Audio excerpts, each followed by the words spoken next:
yun no, habang wala tayong nagagawa, kasi walang tigil ang ulan, so naisipan ko na lang gumawa ng atsara ngayon.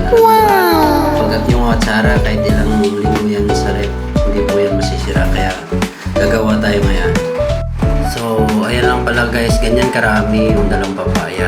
So, nagayat na ako ng ingredients.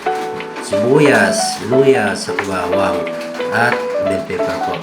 So, o nga pala, yung mga carrots, kaya ganyan yung mga carrots ko kasi gusto ko may mga design siya, paiba-iba, para kung bibigyan natin, at least mapapawag sa atsara ko, di ba? Yan. So, bago lahat, pipigain muna natin sa asin. Pwede natin marami kasi sa kapipigain. Hugasan natin ating kamay. Yan. Tapos, haluin natin sa pipigain natin. So, dapat malinis siya, guys. So, piga, bandaw. Tapos, piga uli. Yan, ulit-ulit lang hanggang sa mawala yung dagdag ng papaya. So, last one na po yan. So, dapat siya, napigang-piga talaga siya para mawala yung nice kate. So, ayan na. Ganyan na siya karami guys. So, diba? So, ngayon, maghahalo na tayo ng ating sauce. Yung panghalo dyan. So, dalawang suka ginamit ko dyan. Yung plain saka may suka ko na sinamakan.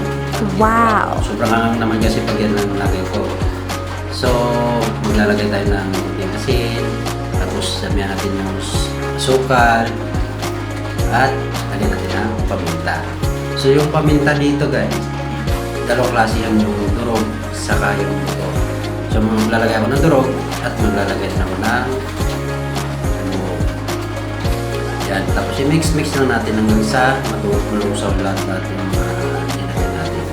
Wow! Ayan na. So, ilalagay muna natin yung luya, saka sibuyas, bawang. Huwag muna natin ilalagay yung bell pepper kasi yung bell pepper po baka malata. So, ayan. Ilalagay na natin lahat para mapakula na natin. So, ayan na. So, yung kumulo na siya, titikman na natin kung nakagaw na yung tamis sa kahanga. Yung pagdating yung tamis sa kahanga. So, pag okay na siya, lalagyan na natin lahat ng mga carrots na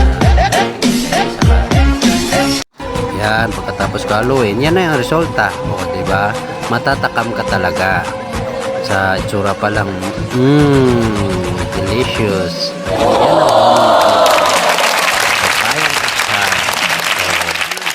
sino may gusto, order na po. Salamat!